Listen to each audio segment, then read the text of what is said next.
right. Welcome everyone to Agencies Talk. Today we have a very special guest, Darby Rollins, and we're going to be talking about long-form content using AI among a bunch of other stuff that's happening with AI. You know, things happen often in this space. So very happy to have you, Darby. Thanks for having me here, Mark. Glad to be here. All right, why don't we just start with just kind of an intro to who you are, kind of your focus right now, and how you see the direction of AI going. Sure. Yeah, my name is Darby Rollins. I'm the founder and CEO of a company called the AI Author, where we do AI education and training. We got a community that we run like courses, live events, and challenges through on an ongoing basis for just keeping people up to speed with like applying generative AI in their everyday lives and their business. And so my big focus right now is just helping people like really utilize and like adapt along with this industry, learn how to like apply it directly to like ways that they can see results and have it be beneficial to them, and kind of like steering through all the overwhelm and just the craziness that we see every day, and trying to keep up with all of it's kind of impossible at this point. So, just keep the community alive and going with, different trainings and different events, and always stuff to talk about. In that case. Oh yeah, I mean, it's like every day you see a million new apps, and then some apps stop working and others start working again, and it's pretty inconsistent. So that's awesome that you have kind of like an ongoing live training for it, because I think at this point, that's the only thing that's going to work because we don't know what's going to happen within the space, and kind of what tools are going to end up being the ones that stay alive through the chaos that is app development right now. So in that regard, we actually just did an AMA about our new AI bootcamp that's coming up next week. And one of the big questions we got was about SEO and kind of AI generated content, and how search engines may index or not index that type of content. Do you guys have kind of like a standard approach to answering that question? I really don't. I'm not like a big like SEO guy. Like my bread and butter has never really been like going and optimizing and building blogs like per se. Like I have a pretty good understanding about like how to use like Surfer and Jasper together to like make an optimized blog post. But we kind of are under like the opinion of just like create really good content for your audience, and like then the rest will take care of itself. So less than like the nitty gritty of like, is this blog post going to like rank and do that sort of stuff, because a lot of people are much better at teaching that technical stuff. We're focusing on more on like crafting like the messages and like the scripts and the content that you're putting out there to be more authentic and engaging with your own brand voice. Awesome. No, I love that approach, because I always say, if you just worry about good content, then everything else will kind of settle itself. But in that regards, a lot of people don't understand how that content gets found if it's not found through Google or some kind of organic approach that involves a search engine. After you help people actually create the content, how do you suggest that it gets found? Like I would start with creating content that people are probably looking for in the first place. I mean, we do use some tools like vidIQ for YouTube that shows you like, this is what's trending, what's searching. This is like some ideas for like optimizing your description to include keywords and things of that nature. So, I mean, like, keywords are obviously a big part of like any sort of content that I think if you have an idea of like what content like your audience resonates with already, and see that like, oh, like writing books with AI is trending, maybe we should create some content around this topic. And because we're on topic, then, it's going to have the keywords naturally. Incorporate. So is it more just sharing within your private network of, say, your email list or your Discord or Slack, or how do you actually approach people sharing that information after they say write a book? Like actually sharing, getting it out there? Yeah, I mean, I think community building is a big thing that I see like a lot of creators, coaches, consultants in general, whether it's a small community, like really tight knit, or a much larger, is like building that community and, providing value for like the people that are there and supporting and wanting to learn from you is really, I think, really important. Like anywhere you go, like not all of us have massive social media followings. Like some of us have a very small niche, like core customer group that we're like communicating with and serving. And so like that's who like I focus on making most of our content for. Is it all goes inside of our community. The majority of it does. Like we take clips and we post them on our YouTube channel, and then we'll do like interviews that are more just like public, but the majority of the content that I create ends up inside of a gated community of some sort, just because that's where my focus is, on the people that are like actively investing and like putting this stuff into action and asking questions. But I think having a YouTube channel or a blog or like a TikTok, even something that we're going to start focusing on more, just for getting more like sharing more out there and like getting your like kind of like the thought leadership and just being present and showing up. I think that that's a lot. I could see people being a lot more drawn to that more and more now, is like the real humans that are showing up and doing it, and not just sitting back behind a bunch of automations and like stepping away into the shadows. Like that's good for some people, but I think nowadays people are going to be craving that authentic connection with the real human on that front. And that's why communities are so valuable as it is. I love that. And I completely agree, because I think, those private communities and actually listening to the people who are committed to your brand and your style of content is actually where everything is going to end up. Because since everybody can generate whatever content they want, whenever they want, unless you have some kind of style and brand voice associated with it, then it's who cares, right? Because it's not going to lead to followers. It'll lead to maybe your content getting consumed, but there's no reason to subscribe to that. So in that regards, how do you kind of listen to your community, or what kind of, processes do you have that where you're like, okay, this question's been asked enough times, so we should write a book about it, or we should create a long form video, or, what's your process for that? We do a lot of like live demos that we try to answer questions in there, and we'll see like stuff that's coming up more and more. And if we see the same question coming up a few times, or the same like request for like, hey, do you have a workflow for this? Or is there an AI recipe that can help me write press releases? If we see that people are submitting like forms in our community, and there's a trend that like, oh, it looks like a lot of people are looking at how do you like write blog posts from podcasts that you transcribe, let's do a training on that really quick. And so we kind of let the community tell us what they're most interested in. And then we tend to see like on the live trainings, like which ones get more engagement and which ones like land a little bit more versus which ones are a little bit, not everything like lands the best. Because we're trying so much stuff out. And so like, we just kind of like active listening at that stage. Nice. Yeah. So all kind of community driven and all, live connections to your audience. I think that's an awesome approach. Now in that regards, because I know you guys generate a ton of content, how do you kind of decide how to deliver it? Because I know, you were talking about the live trainings, but you also have books and you have YouTube videos and that kind of stuff. Do you kind of hit it all at once, or do you test different media and see what hits the best? I think like books in general, like we're kind of where we started with like getting your ideas out onto paper, and like that really cornerstone process for like any sort of like content marketing plan. Like you could easily like stem it from a really good book, but like things move so fast in AI now. We spent the last year putting together our book, Create Content with AI Volume 1. And then like a month after we released it, Jasper's like, okay, like boss mode is no more. Now we're going towards like a whole new direction. And so the book isn't like totally irrelevant, but the reason we launched our community at the time of starting that book was because we were producing so much content and testing and like refining the content, and we needed a place to store that and gather feedback. And so like a really low ticket community membership that started growing kind of like our audience of people that were actively putting this stuff into action and testing it out and giving us feedback, like turned into a very valuable book, a very niche book in that case. And so at this point, like a 5-minute Loom video training on one specific thing is going to deliver more value immediately than spending 2 months putting together a book and publishing it. And so I'm not really like focused as much on like the next book right now as I am on more like micro, more consumable content that is really easy to put into action, really easy for someone else to take and get a result, and then come back and report back, and then what's the next thing you want to create? Let's keep pushing the needle forward.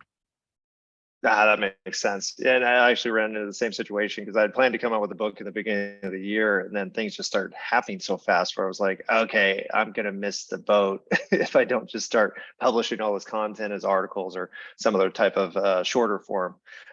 So in that regards, is it more, instead of coming up with, say, holistic philosophies or approaches to a specific methodology, you're more going with the tactical, quick win type of content? Well, I think for like what we're producing actively, like on a weekly basis, definitely like that stuff. I think the books that are going to stick around and just be good books in general now aren't going to be so reliant on just like, this is the trick with this one piece of software. Rather, yeah, here is that holistic approach to like fundamentally like how to think about working with AI, for example. Like what is like the process for like developing good workflows and integrating those workflows with different tools. Well, like probably gonna have something that's gonna have a longer shelf life. If it's more grounded in just like timeless principles anyways. And AI is just an accelerant at that point, which is great. But like just because you have an AI tool doesn't mean that your content is, or your marketing, or like, it doesn't mean that you're necessarily going to do better. It just means that you can create the stuff that you need to faster, but you still have to have that plan in place one way or the other. I love that. Well, plan, and also just the basic skill set, because I think everybody starts using AI and they're like, all of a sudden I am the best writer in the world, and I am the best generator of ideas, and I'm the best, and you kind of see that and you're like, no, it's because the people who know how to do that stuff also have access to AI. So you're still not as good as them because they just got this much better too. So I think that's I completely agree with that element. Now, in regards to tools themselves, which ones do you typically recommend, or do you have specific uses where you go to, say, Jasper versus ChatGPT and all that kind of stuff? Yeah, for the generative AI, like the content creation piece, like I still work very heavily in Jasper because of its templates, and it's just like a lot of different features inside of it that I find really helpful in my workflow.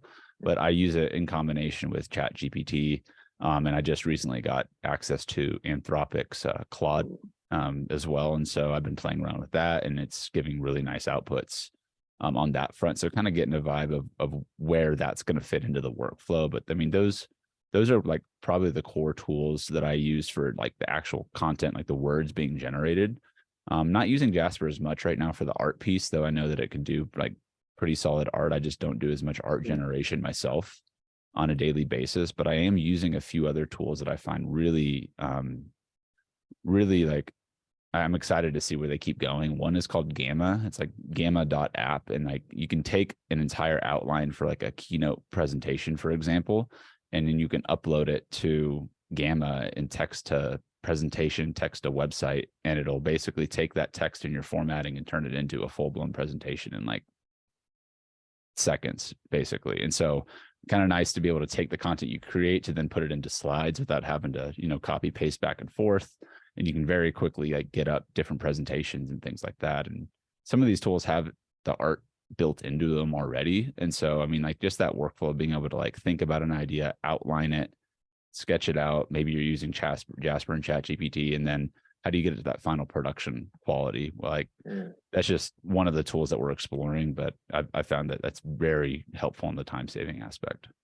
That's awesome. No, and I think going with those core tools makes a ton of sense, because it is easy to be like, hey, there's another 1,000 apps today. Let me go ahead and try a bunch of them and see what works. And so what we usually advise is that people, get really good at a couple of them, and ideally the ones that have been around for a while, like Jasper, of course, has been around forever. ChatGPT, well, it hasn't been around forever. It's there and it's actually being utilized by a whole bunch of different apps. So if you understand ChatGPT, then you're going to understand the basis of a bunch of other applications that use the API. So I think that makes total sense. In regards to, say, that long form content, because I know that's, when you're doing books or even long articles, ChatGPT can be kind of limited sometimes unless you kind of partition out what you're doing and feed it in. Have you had a lot of success at ChatGPT, say GPT-4, generating really long content, say 2,000 plus words at a time? To be honest with you, I haven't been really checking the word count for it. Like I use ChatGPT, for example, to execute like a very long recipe that I've put together for creating a buyer's blueprint. And I could check actually right now with how many like words are in a general output. I mean, it can get pretty long in terms of like the actual like word count that I'd want to produce. But the reason it produces such long content is because like the outline and the framework is there beforehand. And so like if you're going to write a book, if you're going to write a book chapter or just a blog, like you still need to start with kind of like what's the outline that I'm going to work from, and then like what do I want to touch on inside of each section. I usually work with Jasper to flesh that out using their dynamic template and just some of their enhanced prompt features to just dial in exactly like what is this like, let's just say like presentation going to be like start to finish. The presentation could be a book, right? You speak it, I could transcribe that book and then like run it through some AI and flesh it out. And now you could have a micro book of sorts. But starting with that outline is really critical, like one way or the other. And then if like, okay, this chapter is going to have all of these different sections and it's going to have this stuff, and you've given ChatGPT all of this reference material, then it pretty good for getting like 1,000 words out there in a shot if you have enough of like the precursor kind of work with it. I did a project not just a couple months ago, kind of an experimental project where we're basically breaking down how do we write this like 10 chapter book on this like fictitious character in like a 2 or 3 hour period for like a first draft. I told them, well, first you need to come with an outline because we're not going to flesh out the outline on this call. But they came with the outline, and then basically we wrote like a 10,000 word book in like an hour and a half because we just used it and wrote out each chapter and fleshed through it and just followed a really simple process. But it all started from like, they knew where they wanted the book to go. And so they were able to kind of navigate the AI anytime it would go off the rails, which AI is going to AI. So you got to know when to reel it back. No, that's great advice, because it is, a core component of just writing in general is that outline process to be like, here's where you're going to start and here's where you're going to go. And if you don't have that, then yeah, it's going to go wherever it wants to go, and you're gonna not be able to control it or even really see what's happening, and that's never going to be good content. So that makes a ton of sense. Now, in regards to the brand voice, because I think a lot of things that people forget about is it needs to sound like you, or it needs to reflect your brand, your principles, your vision, all that kind of stuff whenever you create any piece of content. Otherwise, is it really your content? Do you have suggestions in that regards in terms of kind of specifying how the writing appears or how the presentations are delivered to reflect the brand? Yeah, and I think that's something that's on a lot of people's minds right now, is that generative AI often like can be very generic, especially when given like lack of direction, a lack of context, which tends to be what like causes more generic outputs. If you're not feeding something like ChatGPT a lot of content every single time and really manipulating it to like speak in a certain tone. A recent announcement that I'm sure you're aware of, Mark, is the Jasper brand voice feature that just came out a few weeks ago to all plans, creator all the way to business. And that's been really great for being able to like have Jasper simply just scan a site or a URL. It scans Google Documents for like your content that you post. You can have it scan like a transcript from an interview that you do and like pick up like what's the style and like how does your voice come across. Well, once you have that kind of analyzed, it gives you like basically like a mini prompt of like, this is the style of tone that like the AI is kind of analyzed and it applies to how your content is. You can manipulate it from there. But that's really important because now if you're using a tool like Jasper for content, especially if your team is too, because if you're just solo and you're working this stuff, I mean, you could pretty quickly get in and out of ChatGPT and figure this stuff out and do it like just right there. But a tool like Jasper allows you to apply this tone of voice to your entire team, to the entire platform, to all the content that you're doing. But maybe you have multiple brands, maybe you have multiple like projects that require a different sort of tone to it. You can train Jasper on multiple tones and simply select which one you want. And that goes to influencing all of the content you have, so it's consistent across the board. So anywhere you're creating content, your brand voice is consistent.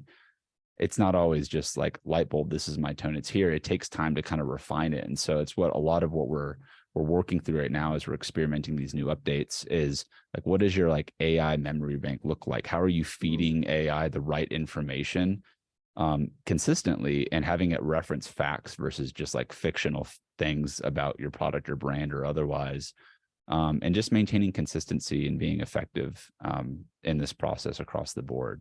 Again, I think it's relatively new at the time of us talking about this, but I mean, I see like a lot of companies, not just Jasper, starting to like look in that direction of like, how do we really keep our AIs to be on brand? How do we give people the tools and the resources to be able to feed it their information to sound like them so that their voice doesn't get lost in the sea of sameness, so to speak? No, I think that's the only way it could work, because I always say like, hey, you're not just competing with, say, your other competitor. You're now going to start competing with companies like Google, who's going to start doing generative stuff. Actually, they already have. Like, I think select users are already getting access to that AI search, where it's basically just Google spitting out some generated content. above the fold. Yeah. Basically the main thing you're going to see is going to be their content that's going to lead you into more of their content.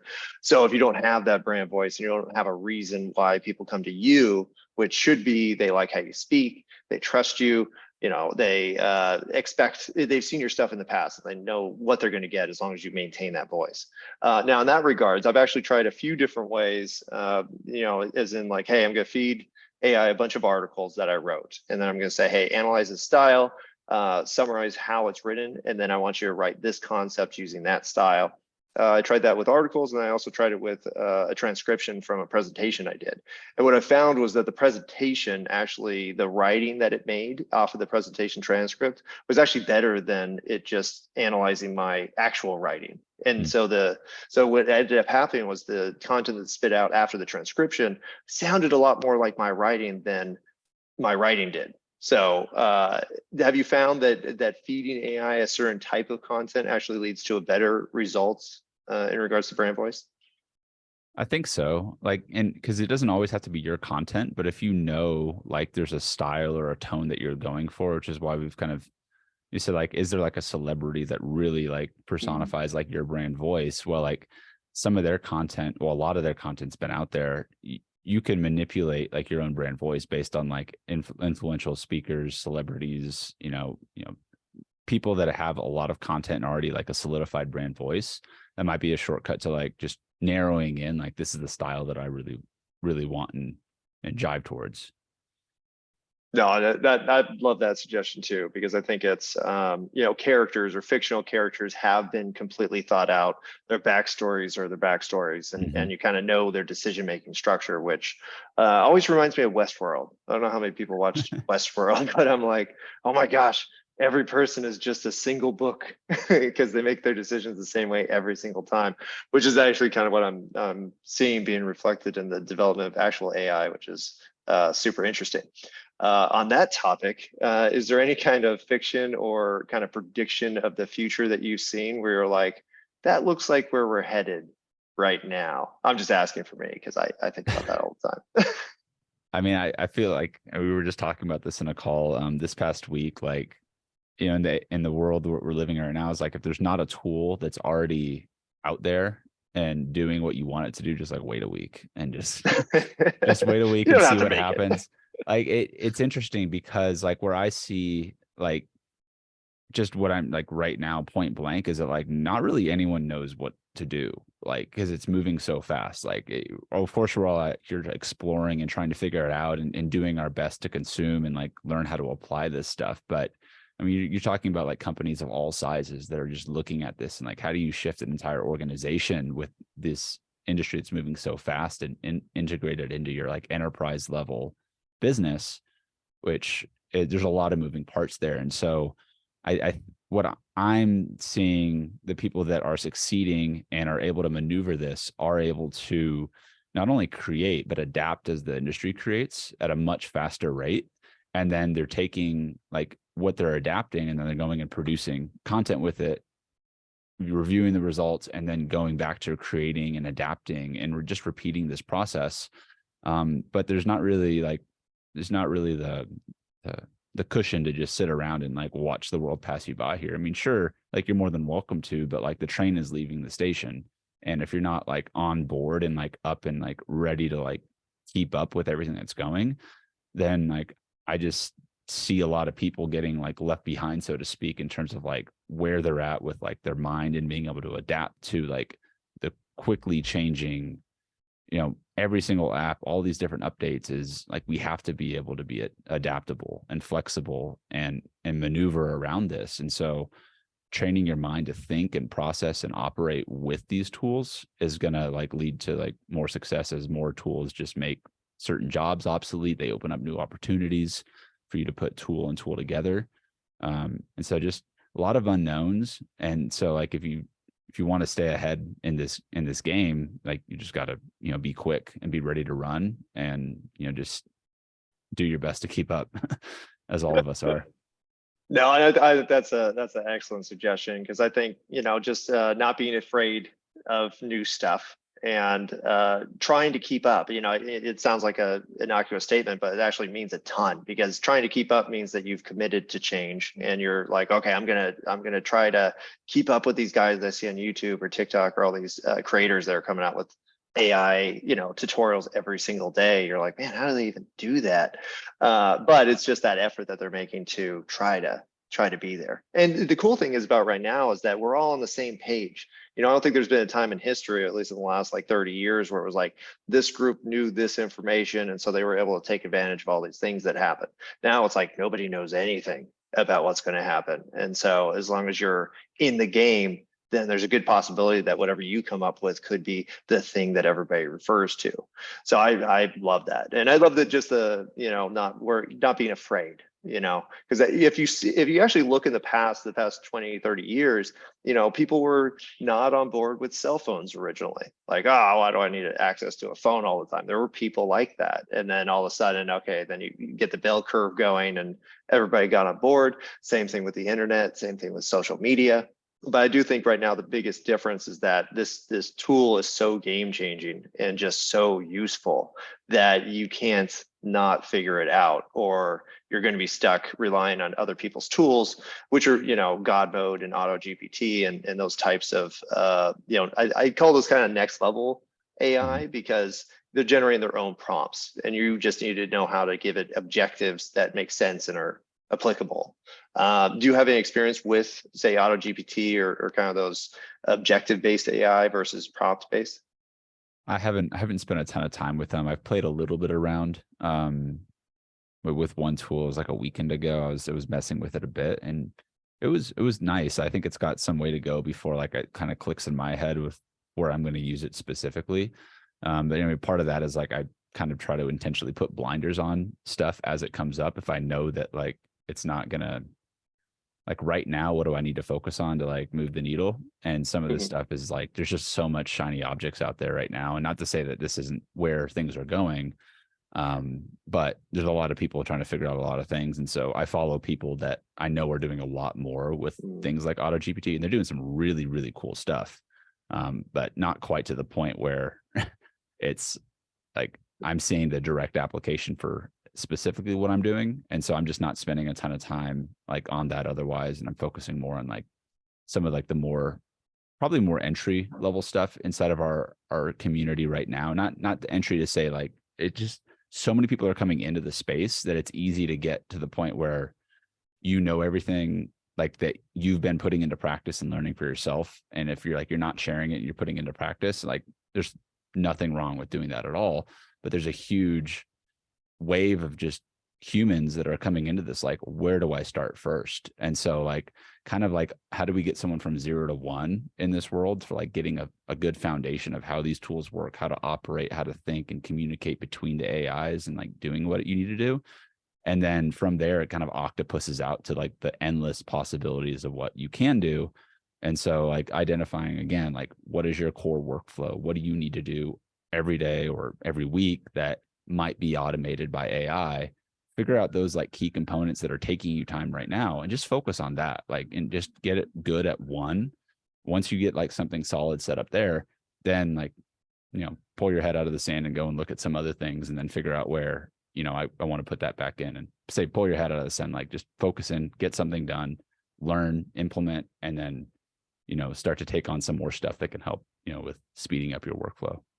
I love that. Well, and I think when it comes to like the potential for regulation, then I think the more basic tools will probably have more longevity than something that could say browse the internet and do 10,000 things. Like my concern is that that type of thing will eventually become like, you're not allowed to do that. And then now you have to go back to the basics. And really the basics are good enough for right now, good enough to 10x your work and, still know what the heck is going on.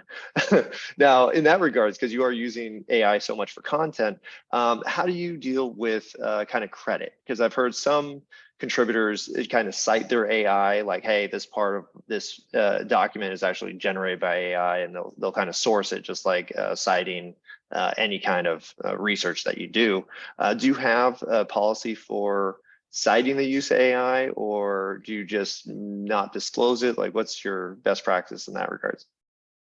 I think it depends on like the nature of like the content you're creating. Like maybe like in the education, like in a classroom, if you're doing an assignment, and like I know there's a lot of thoughts on that front about like where AI is used in education, how it gets cited and otherwise. That I think a lot of it's just like your responsibility to disclose that like you were utilizing maybe these tools as part of the process. But depending on the type of content you're creating too, like research-based content that's just like, this was content, I did this, like I have no problem saying I generated this whole entire report with AI. Doesn't mean that it like devalues the content necessarily. Especially for like research and like analytical driven stuff. That's just like, this could have taken me 10 hours and I did it in 30 minutes. So like, what are you going to do? Like shoot me for it? But on the flip side, when I'm creating, or like anybody's like creating like content that they're like putting out there from like more like a thought leadership perspective, or like putting more like thought and intention behind like any other form of content that you're creating, then I mean, AI is touching pretty much everything that I'm doing. I know personally inside of the process, but it's very rarely ever like the final thing. Like it's not like one press, I have a blog post, I'm just going to go ahead and post that too. Like so much of it is like the refinement of the process that I think at this point, like I don't feel obligated to just say like on every single social post or every single like presentation or anything that I'm doing that like I made this with AI. It's just kind of like at some point, like everyone's going to be using these tools anyways. Like if Jasper Chrome is on my Google Docs, does that mean that I have to disclose that I use Jasper to write this like email back to you? Like, no. But if you're writing, like maybe like an original, like, thesis or something, and, decide to have ChatGPT just like run loose and you don't edit it or do anything along those lines, then, there's a lot of interesting conversation around this field for sure. Yeah, well, and I think for the citing, I totally agree with you that it's now, because originally I was thinking like, well, I could just highlight, if I say publish an online article, I could highlight the text that was generated by AI and just turn a different color and then say, hey, all the stuff different color was written by whatever. But I found that it's like you were saying, once you get into the process, then you realize like, it's kind of a combination of the two, the author and the AI. And so who actually came up with what? And on top of that, if you have done writing before, you know that a lot of the elements you found were based on the research and other papers you read and things you read on the internet that you totally forgot, but are actually not original ideas, but are actually from this piece that you read at 11 o'clock at night and forgot about. And so it's, I think it's going to be difficult for people to kind of tell the difference. Now, from an editor standpoint, I could usually tell if somebody did basic AI generation and didn't, and it was like, are these actually your original ideas? Because it sounds like you just typed in 10 reasons why TikTok is the best social media platform and then just copied and pasted into it with no style. And even the ideas seem very rudimentary. In that regards, do you advise people how do you tell people once they've generated some content with AI to customize it or make it more their own? I mean, like, I don't know, I guess it depends on the person. Some people like literally just content farms and they don't care. They're just like filling up websites with generic content or like just basic content. And like, it is what it is. And like, if it's you publishing it and posting it, then I mean, it's still your name behind it. And so, I mean, take that into account. But I really do think, and like the way we approach it anyways, is like the process and like the methodology behind producing this content. Like if you would have never gotten to like this decision because you hadn't brainstormed with AI on different questions and then brainstorm and then chose different questions to then expand on further, and then decided that these top 3 questions were the basis for like this article that you would write, but then you modify the questions and then have AI write like an introductory statement and outline, like at that point, it's like, okay, it's very much like you've worked with the machine to get this end piece of content that's actually unique. Well, like, I mean, is it like, I mean, it's AI maybe assisted, but like, just like you would have like a writing assistant and a human like assisting you with it, you have to disclose that someone else was your ghostwriter. Like how many authors have written best-selling books where they've paid thousands of dollars for ghostwriters to just give them all the credit? Like, I mean, is it that much different? Like, obviously we're talking about machines, but like someone's taking the credit there. No, I love that kind of analogy with ghostwriting, because that's the exact same thing. And you hear about ghostwriters all the time, and nobody's like, well, that doesn't count. I mean, probably in some spaces you probably get that where Mhm. people would look down on anything that's ghostwritten, but most people don't care. Most people are just interested in are the ideas useful? Is the advice useful? And then did I use it? And there you go. Now it's a good piece of content because of those three things. And it doesn't matter how you actually made this stuff, because you're the one that told it to me. And I tell people that all the time, just in terms of their websites, because they'll be like, should I do this article on the subject that's been covered 10,000 times? And I'll always say, yeah, because you're not answering that question. Somebody else is answering that question. And so your potential, customer is now going to a competitor because you didn't answer this basic question in your style, or actually just at all. So why Mhm. would they go to you if you didn't answer the question? So I think, yeah, you're right. I think it's a combination of the two. And at what point do you say, this is my content and this isn't my content? Now, in that regards, though, licensing is starting to pop up. And I don't know if you saw that OpenAI CEO actually appeared before Congress and Mhm. talked about the need for regulation and the need for potentially licensing. I only saw licensing mentioned in like one article about that presentation, which I was like, why the heck aren't more people talking about this? Because if, say OpenAI or Jasper, whoever was able to watermark any piece of content they make, which I don't know how you do, because if Mhm. I'm copying and pasting it into somewhere else, like I didn't carry the data with me. I didn't download a file and upload a file. I just copy and pasted words. But let's assume that there's some method of watermarking the content that, say, Jasper creates. What impact do you think that'll have on content creation? Probably pretty significant. I mean, like, I think we've got so much unknowns in the world of regulation with this stuff right now. Like, I don't really have like I don't know a lot about like that space, because I mean, like, where everything is going to be going on that front. I think it's obviously like the copyright, like thought process behind like who's like getting credit for this content like you're putting out there. If it's just AI generated, Amazon says it has to be modified by a human for it to let it up there. I mean, I've seen straight up AI generated books on Amazon, like, that are Mhm. clearly not monitored at all. Then when it comes to licensing, I mean, that's a really interesting like model. But I think what comes to my head when I think of like the licensing with all this content is like how this is where I can see a really good use case for like Web3 and like NFTs for like actually like ensuring that this content came from somebody and that this person produced certain things, like the process of just like token gating certain pieces of content and like establishing that this is your IP is probably going to be one of the more important conversations that we're going to see in the next few years, I imagine, just because of how much content's going to be produced. Like, how are you protecting your IP in the first place? And I think licensing in some way, shape, or form is going to play a huge part with that, now, like, more than ever, with how important all the like protecting our knowledge and such is. No, and I completely agree. And actually, if you think about the application of AI in regards to monitoring this stuff, because we always talk about generation, but if you think of, okay, if an AI can go out and read everything, would it be able to determine if content came from a specific person just based off of the other stuff that they generated? And I think it will. I think it'll Yeah. be able to break down specific elements of anybody's style or anybody's, say, habits, even. Like, hey, they're online, they're obviously going to all these places, so there's a 90% chance that this person actually generated this piece of content based on their history. So I think it's possible. And if you start to apply AI to those kind of monitoring elements, which there's no way they're not going to do that Yeah. because it's too useful and there's too many patterns that can be found, then maybe there's a formula that everybody will be assigned where it's like, this is how you create stuff. And consistently have done it for years. So anytime anybody else creates it in this way, this is kind of next level licensing, because Mhm. what I'm talking about is essentially a formula for every single piece of content you create, and then licensing that formula would be the way you'd actually monitor whether your content's being replicated online. And then you'll find out that nothing you do is original, is my fear. But that's yeah, I think we're definitely on the same page with all these kind of applications of AI and the potential impact in content.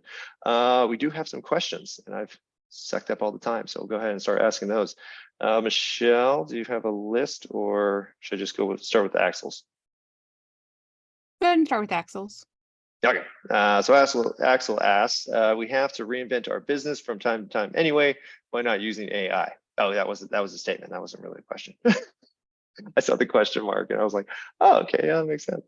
But actually, that's a good question about business, reinvention, because I think a lot of businesses are being very hesitant to hire and are, they're just seeing a lot of layoffs happen. And I think it is a reflection of this kind of AI is making everybody more productive. So technically you need less people. Have you seen an approach that you kind of, see that works or is a nice way to reinvent your company in regards to utilizing AI more with everybody's jobs? I think like there's so many tools out there that can plug in and make you more efficient, like in your own processes and stuff, that it's going to vary depending on like your business and your goals. Really, like I'm like specifically at our company, like we're not trying to grow like a huge team right now. Like we're pretty lean, and we're not really trying to like hire a bunch of people, but we're also not trying to lay anybody off with this. We're trying to, make our team members more efficient and productive with the tools that as they come out, and as more and more tools come out, it's like, oh, hey guys, we've been doing this, which has been taking us X amount of time. We can now do this, which now frees up more bandwidth for them to like, automate some of a process. And then, I think like work-life balance is where a lot of this stuff is going in general. That, maybe is worth more of a conversation with it. Just because you can be more efficient and productive doesn't mean I should necessarily work 5 hours more every single day. Like as an entrepreneur, I have a hard enough time stepping away from work as it 10 seconds. is. But like what this technology is going to allow us to do is it's going to allow us to like, and allow a lot more people, hopefully, the ability to like create more income opportunities for themselves and be more like valuable and useful at different companies for themselves, whether they're freelancing or if they're even post-grad, like college, going into the workforce. Like employers are going to want people that know how to use these tools that are coming in to learn and be effective and like use AI inside of their certain, workflow or process. So, I mean, at the end of the day, like it's up to, you and like figure out what you're like, how you want your business to grow and like what you need to do to get there. So I don't want to speak for obviously everybody, but in our case, it's just making our small team like more efficient and productive, and not necessarily like making me feel like I need to do more when we just need to like streamline and scale like what we're already doing. And until we get to that point, then, we'll figure out the hiring like as that goes, but I don't see us firing anyone like just because a new tool comes out. No, then that makes total sense. But you're lean already, so it's Right. kind of Yeah. like, Again, it's well, not specific. Like, yeah.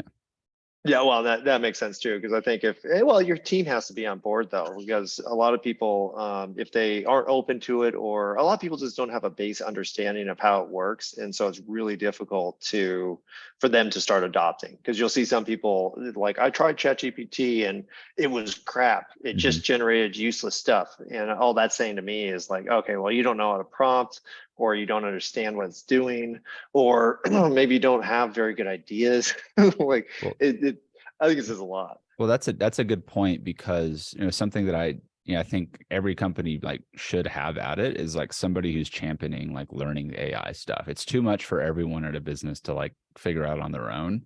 And so if you're running a company and you have team members that are working in marketing or any of these departments, like who's the person that's like spending the time like discovering these tools, figuring out how they can bring these tools back and plug them into like your company and your business? Like every company should have that person or somebody that's at least like exploring what's going on in this space and then reporting back and then seeing where we can add this in. Like real estate's a good example, where we're doing some work with real estate agents and brokers on making their team and more productive and efficient. And like, where does AI fit specifically in those workflows? Well, not every single agent at a brokerage is going to go and become an AI expert, right? And that's a lot to ask. You got phone calls, you got appointments, and you got deals to close. But maybe there's like the marketing team specifically there, and like that is like their internal agency that is like figuring it out for the rest of the business, and then like implementing like different ways for like realtors in this case to be like hyper effective with very specific applications of the AI, so that they're not just drowning in all this information, that they're actually getting what is useful for them in their company and then putting it into place. Love that. Well, that sounds like the position AI integrator. That could be something that's probably going to be needed, because I don't see, well, what I see really happening is that as things progress, like application development is going to get easier and easier and easier. I think Microsoft came out with a study where they said that by 2025, I want to say they predict that 70% of applications, like new applications, will be generated by people who don't know how to code at all, because it just won't be necessary to generate apps. Like you can just drag and drop, and there'll be tools that don't require Java or C++ or whatever language you want to know in order to generate. So I think you're right. I think the AI integrator will not only be showing people how to use these tools, but they may be in charge of making the tools specifically for individual businesses that may not have an application anywhere outside of that business. Yeah. Which if you think about computers in general, is what we wanted them to do in the first place. Nobody wanted to have to buy everything. It just ended up that way because coding's hard. So I think that's a great insight, and we'll say Darby came up with the AI integrator concept. So. It wasn't planning on saying this or even bringing it up at all, but like we did like last week just open up our integration agency for this stuff exactly. So I mean, but that's what we're seeing, is that like it could be a specific custom app for a specific business in a specific process, but it's so much easier to build an MVP lean AI powered app that solves a very specific problem, that even just knowing a few steps ahead of how to like work with these tools is going to open up a lot of this opportunity on the consulting front, and just partnering with different companies to build this tech alongside an already existing, successful business. Is how do you like integrate AI to make yourself more successful in what you're already doing? Yeah, I love that. Well, and I think that is kind of the future too, because it's no matter what happens, because everybody here is a marketer and has been online forever and could probably conceptualize how an application would work. But this is a unique industry, and what I've seen is that other industries are not adopting it as quickly, or they just think it's like, oh yeah, I kind of heard about it. And these are the ones that are actually really at risk, which is like the finance industry, accounting, healthcare. And it's arguable, but I do think education is in there too, because if you think about, the core role of, say, educators is to make programs for their students. And if they utilize AI, now you're not programming for a class, you're programming for a specific student and their history. Thanks to this tool, can now adapt your program to, Billy doesn't learn math well. So we're going to start associating every math problem with baseball, because he understands baseball. And so now we could use AI to take any lesson plan, convert it into a baseball analogy, and now Billy understands, pi or whatever.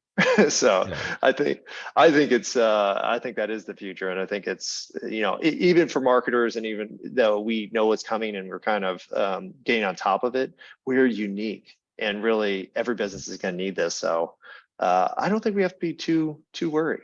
Well, Mark, you brought something up earlier that what you said just reminded me that like analytics and like using AI to like analyze any specific thing, whatever, like there's a lot of opportunity there that I think we're going to see a lot more of. One of our partners is an AI tech company.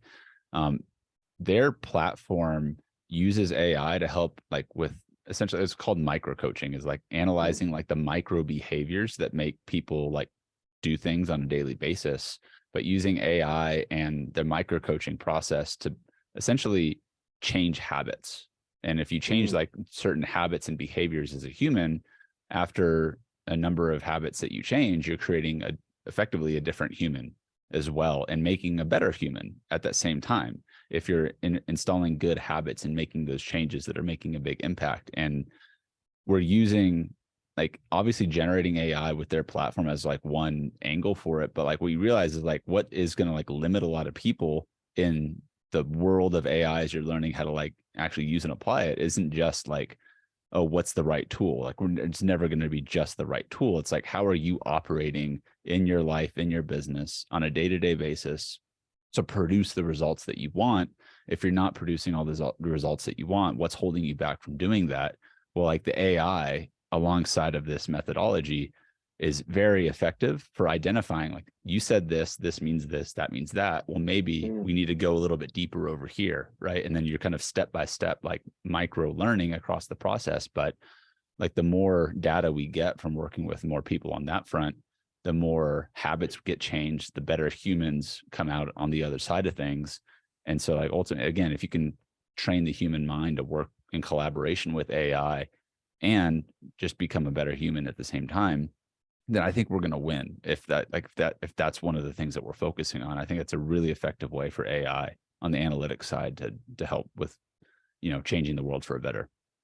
I love that statement, because I think it's that's really the what we're getting in the end is a tool that's going to make you better. And if you think about, especially the personal development front, it's a very difficult thing for people to do enough self-examination in order to figure out what's wrong and what is right. On top of the fact that even if they can use, say, a therapist or any other kind of professional, you're having to disclose and communicate feelings that you might not even understand. Now, if you had, say, a personal AI who was assessing your behavior and could reference, say, a massive database of behavior in general, then it could probably start to identify like, hey, did you know that you're negative in this specific element? And if you change that, it would change people's reaction to what you do, and blah, blah, blah, blah, blah.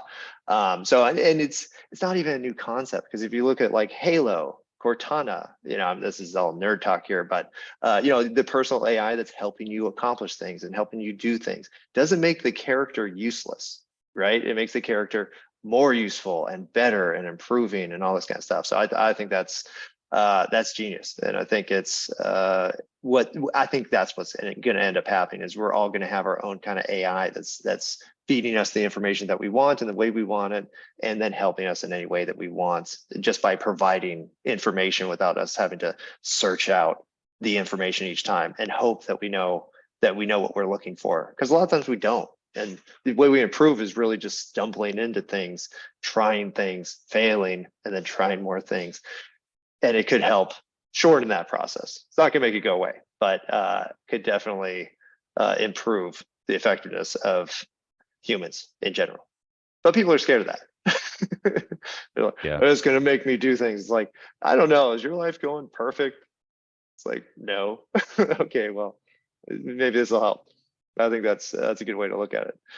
Let's see. Bonnie asked, maybe it's an AI generated image of the beach for Michael Brand. Michael's on the beach. If anybody's just listening, that's his camera feed. Way to go, Michael. Okay. Any other questions? I think this has been fantastically useful. Hopefully, everybody got something out of it, because I did hog the entire time. But that's what you get when you don't ask questions fast enough.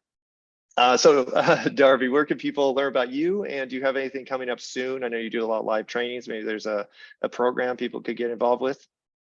Yeah, you could find my company, The AI Author, on social media anywhere at The AI Author and theaiauthor.com. Just yesterday, we announced, coming off of our first semester of teaching co-creating a course in collaboration with UC Berkeley, their Changemakers program. We finished up an 8-week course just a few weeks ago, and we're just opening it up now to our full Creator Plus community, which is our paid membership at the AI Author. So it's less than $100 a month, and we're going to be doing a full another 7-week kind of cohort with members of our community. We had about a dozen Berkeley students that were going through the program. And so now we're opening up to our whole community, essentially, to go through this entire course with myself and Kelly Tenney, who is the other educator who we created this course together. It's going to be a lot of fun. AI Changemaker Challenge, like how to use AI to make the change you want to see in the world, make a difference, make an impact, and stay at the as front as you can on this industry and putting stuff into action. So call it AI summer school if you want, but 7 weeks starting June 1st, and yeah, I would love to just see anyone who's interested in AI and integrating it into their business. Starting from the ground up. We're using Jasper, ChatGPT, and we'll be teaching some other generative AI tools as well in that process for anyone that's interested in joining. Just theaiauthor.com. All the details are there. Awesome. Wow, it's so impressive that you got UC Berkeley to kind of adopt a course that you created. That's awesome.